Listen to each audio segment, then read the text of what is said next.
Hello and welcome back to another Rocket League replay analysis. If you look at any Rocket League gameplay, pretty much anywhere below the highest ranks in the game, you will notice a major issue. That issue being a massive awareness problem. You see, for most Rocket League players, their focus during a game has always been on the ball. And what that means is that they are constantly staring at the ball, not really looking at anything else that's going on around the field. And what this can lead to is us making decisions without really having the entire picture of the field in mind. Often we'll get caught just slapping the ball away to our opponents, diving in at challenges when our opponents clearly have us beat, or just generally positioning ourselves in poor areas around the field without any regard for where the play is actually going. So in today's video, we'll be discussing what you can do to maintain a higher level of awareness so that you can make smarter decisions both on and off the ball. This is fine, chillin', cut that off, yep. Okay, this is another thing we're gonna see a couple times as well. This is probably the least, problematic one, that we're gonna see. But every time the ball ends up near a wall, and you're on the wall with it, you have a habit to just bang it away from you as hard as humanly possible. And 90% of the time when the ball ends up, along the wall, if you just boom it this way, all that's gonna do is it's just gonna fall down, right to this guy, and he's just gonna get free possession. And it's also just gonna send you out of the play for a while because you're gonna be floating, in the air in your opponent's corner. The problem with, going for passes like this, because the general mindset, and, everyone learns this when they're, in plat. Because the way to pass the ball in plat is just roll it along the wall, let it drop here, and your teammate will just score it because this guy's gonna have no idea how to defend it. As you get to the higher ranks, any ball that comes around like this, first of all, unless your teammate in the midfield recognizes that this guy's not gonna be able to make a save, realistically, they probably shouldn't even go for it. Because diving for a ball that's, just floating at the goal line that could be easy control for this guy could just end up with both of you on your opponent's backboard. So with these balls, we want to make sure that we try to take control as much as possible. Because we do have our opponent in a pretty awkward spot, but it's not that awkward if we are no longer in possession of the ball. Because the second we are no longer in possession, he no longer has to wonder what we're doing, and he can just read the trajectory of the ball. And as soon as he can read the trajectory of the ball, he has an easy save. The longer we can stay in contact with this ball around the wall, the longer he has to wonder if we're gonna leave it and go for a bump, if we're gonna try to pop it out off the wall to our teammate, if we're gonna try to doomsy dish it off the wall. There's so many more things that he has to consider if we're still in control. But the second we do this, he's like, okay, well, that's all that was. A free ball for me, I guess. And you can see that all you've done here, right? Teammate's all the way back here. You're now stuck on your opponent's backboard. The other opponent's out here somewhere. So the only thing you've done is given your opponents a free counterattack against your last man back, by going for that play. So try to control the ball along the wall whenever you can. Obviously, sometimes, there he is.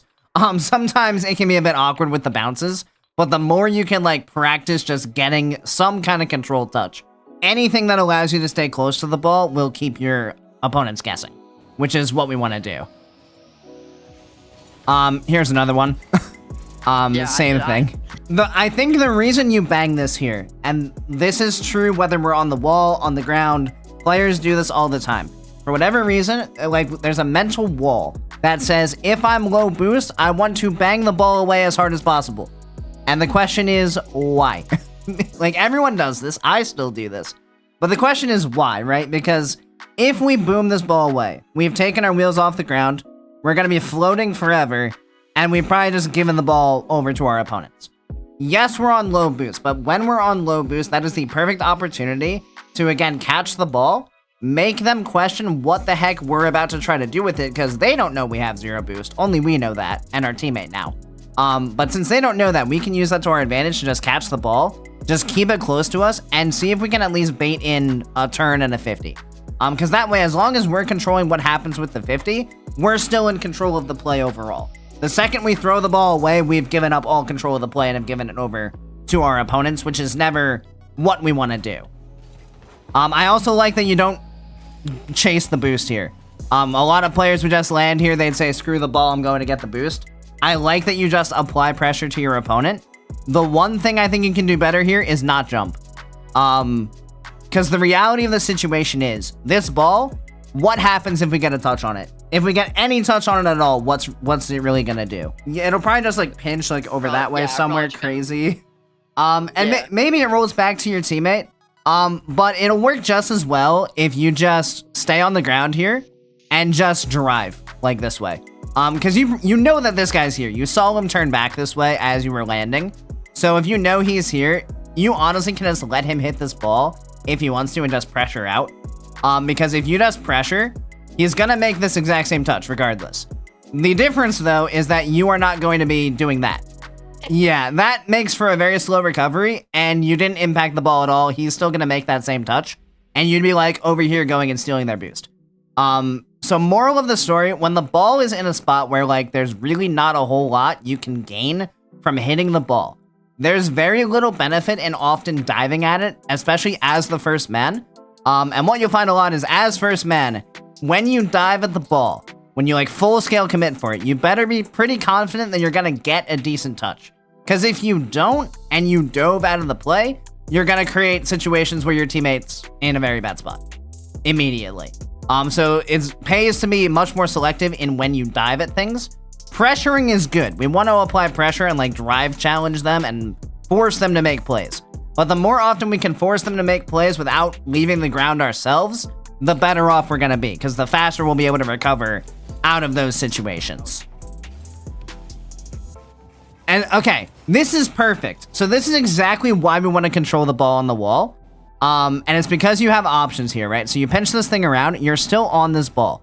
At this point, I guarantee you, this guy, horrified. Because he knows you're here.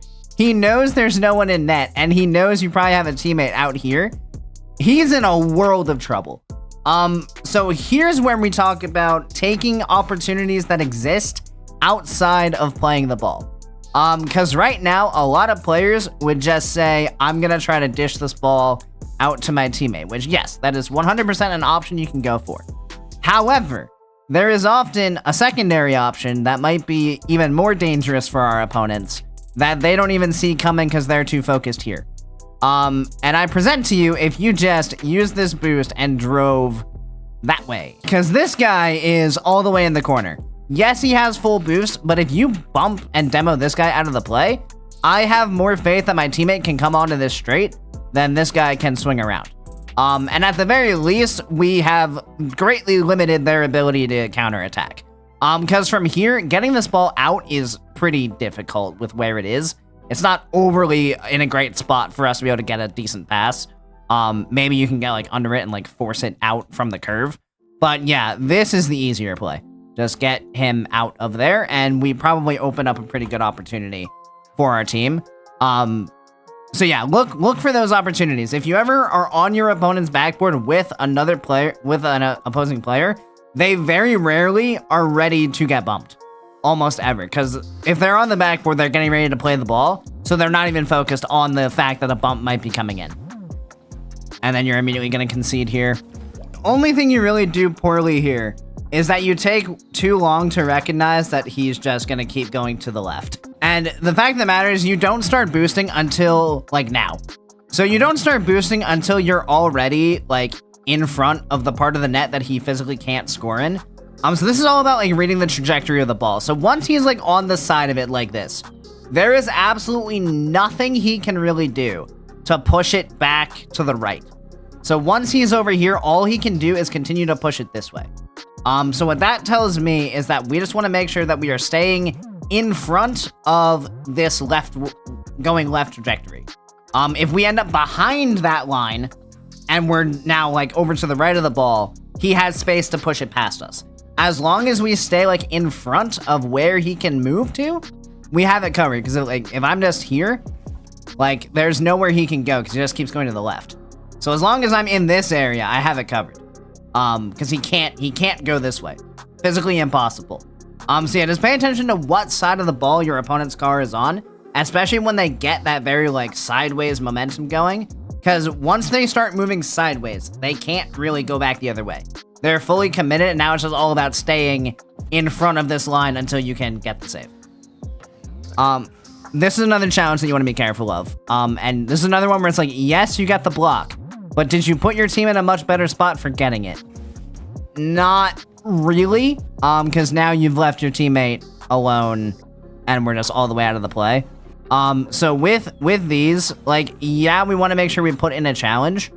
I would be more careful about going for challenges that send our car aggressively forward.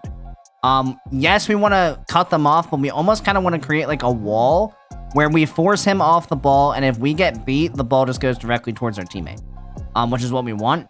If we fly forward, the thing that's going to happen a lot of times is they're going to see us coming forward, and they're just going to hit the ball around us. So then not only did we, dive, but we also didn't get the ball at all. And that's often what you'll see at the higher level, and I know because I get punished for this all the time, is I will dive at a ball, get beat, and my teammate's in a horrible spot. So right here, it would be much more effective to just, like, float in the direction that he's going so that you can cut off where he's trying to go, rather than attacking the ball and trying to, like, straight out win it. Because that very rarely works out if your opponent has decent control of the ball.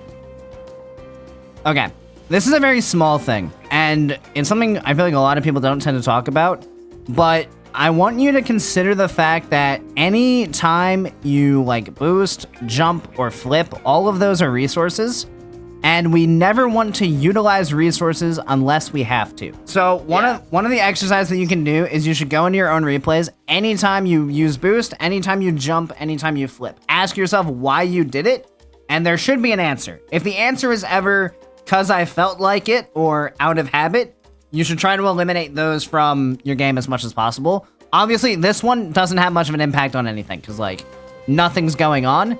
But at the same time, we are creating a wider gap between where we are on the field and where the ball is, which is just making unnecessary space for our opponents to work with, which isn't really what we want to do, because there was no reason for us to be back here. We would be much happier if we were, like, in this area, because from here we can support our team. From back there, we're not doing much of anything. The problem, though, is, again, if your opponents get control of this ball and get it past this guy, there's now so much space between him and you that they have time to control the ball again, and now just take you in a 1v1. So instead of, like, playing twos where you have two players ready to challenge the ball together, it's more like playing two 2v1s, where they beat one player and then they just focus on the second one separately. So try to eliminate that gap between yourself and the ball, just because generally it gives your opponents way too many opportunities. Obviously here they're not doing anything with it, and then this is awareness. So teammate wins the ball. This is another one where we just get way too close. Yes, like, this is pretty favorable for us to play with how it's bouncing and our angle coming in, but I can also see my teammate is going over that way. So again, yes, we probably could win this ball, but do I really want to put myself and my teammate in my opponent's corner with a 2-goal lead with 30 seconds left? Not really. If we were losing, then sure. But also, I'm pretty confident if he's coming over here, he's probably planning on turning up the wall once he gets this boost. I don't think he's planning on just grabbing the boost and leaving. And you can see, yeah, he was planning on playing the ball, but now you're just both chilling here. And again, if Clay was better, literally any better at all he needs to do here is just let this ball bounce on his hood and roll that way. And he has a wide open net. And you guys are just chilling over here. Yeah, he gets way too heavy a touch with no control, so now you just get back in front of him. But yeah, definitely not the position we want to be in, trying to rush back after having rushed into our opponent's corner for not much reason. And then this is going to get real awkward real fast. Dear gosh, we're lucky that's not in. The one thing you can do here to make life a little bit easier, a lot of players have this habit where the ball is, like, behind them, but they think they need to challenge the ball now. For, like, whatever reason, they feel like if they let Clay have another touch, they're gonna get scored on. The problem with where you are right now, right, is any touch you get, it's just gonna spill the ball, like, right out to, like, this area, and this guy's just, like, staring at this, waiting for you to make a dumb touch. This ball is not in a dangerous spot. We know we have a teammate behind us. There is no world where he, like, shoots this ball on target faster than our teammate can get back. So rather than, like, getting ourselves in line with the ball, like, you take this boost, that's fine. I see this ball go like this. You start to turn to the right, but then you just go back to along the wall. If you had instead committed out to like this area, like, yes, your opponent now has control of the ball, but where exactly is he gonna go now that you are just sitting between him and the goal? Like, all he can really do is keep going that way. Which, I mean, if he wants to go to our corner, we'll just, you know, follow him to it. And then get a challenge here where we have a bit of a better play on it, as opposed to, like, backflipping into it, where we're just gonna end up giving away more awkwardness, because, like, we have no way to recover out of this. So yeah, just focus, like, is the situation dangerous? If not, we don't need to, like, make it harder. Just give yourself this angle, wait for them to, like, drive the ball to a space where you can easily challenge, and take it off of them there. Don't try to force yourself into challenges where you don't have to. Because, yeah, you're lucky that doesn't end up in the net. As you guys can see, the vision that you have around the field really is the determining factor of what you do. If you have an idea of where the other players are, you also have a pretty good idea of where not to put yourself so that you can stay as involved in the play as possible, as well as where to play the ball so that you don't just hand it off to your opponents. Of course, thank you guys so much for watching. I really do appreciate each and every one of you who made it to this point in the video, and I do hope you enjoyed it and found it helpful. If you did, make sure you click that subscribe button right down below so you make sure you don't miss any future Rocket League content.